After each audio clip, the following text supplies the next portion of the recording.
The practice of kosher slaughter, or shechita, has been passed down in the Jewish world for hundreds of generations. Shechita requires that you completely sever the trachea and esophagus of an animal, which causes it to bleed out and die quickly.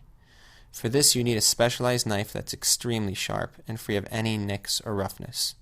When I was 27, I shechted my first chicken. I felt nothing.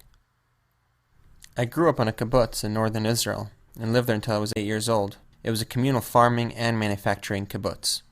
They had everything there. A board game factory, a sock factory. We grew cotton, corn, watermelon. Anything you could imagine, we grew it. But my favorite were the milking cattle and meat chickens. I've always been obsessed with different animals. Blue whales, snakes, white tigers, squirrels.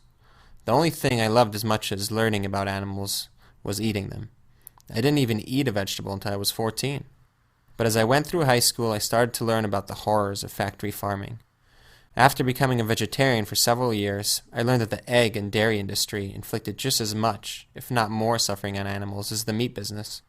I realized that in order to be ethical, I would have to become a vegan. But I wasn't ready for a step like that, and my carnal side won out. At 24, I decided that I would only eat the products of what I deemed to be ethically raised animals, knowing where everything I eat comes from. I also decided not to eat meat until I had killed it myself. For the first time in 20 years, I'm living near a farm again. At the Jewish farm co-op across the street from my house, we raise chickens, goats, and bees for eggs, milk, and honey. Many of the animals have been around for over 2 years. It's more for me than simply giving grain and alfalfa to the goats and collecting the chickens' eggs. I've spent the past few years building a relationship with our animals. I've grown to love each and every one of them. After starting the farm co-op, I truly knew where my milk and eggs came from, but I still hadn't eaten meat in years, so I decided to learn shechita. When I started shechting, it surprised me to realize that during slaughter, I wasn't actually thinking much about the individual animal. Instead, I was making sure to hold the chicken correctly, to perform the kosher cut swiftly and decisively.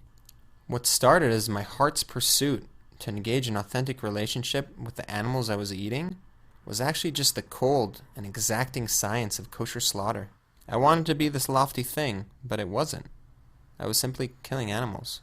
Even now, when I try hard to open my heart to the animals I'm shechting, there isn't much connection there. Flip my wrist, put the bird in the cone, and it's gone in seconds. I'm alive and it's dead. But at the end of the day, I feel the death. It's in my bones and coursing through my veins. After a day of shechting, I often have dreams about the animals, the slaughter, the blood and knives, and feelings of guilt and sadness come up. I feel what I did. Practicing shechita has changed how I relate to death. I used to feel so much fear and discomfort around the idea of dying, fear of witnessing and experiencing it myself. Shechting has brought me face to face with death. I spent the year before I started shechting taking care of my mom when she was dying of cancer. Well, it was one of the most painful and heartbreaking experiences of my life. It was at the same time one of the most beautiful and intimate as well. I now realize that much of my fear of death was because all I could see was the darkness, fear, and pain. But the experiences of losing my mom and now of shechting have helped me see that while death holds darkness, pain, and sadness, it also holds intimacy and beauty and light. When I was 28, I shechted a chicken. I felt everything.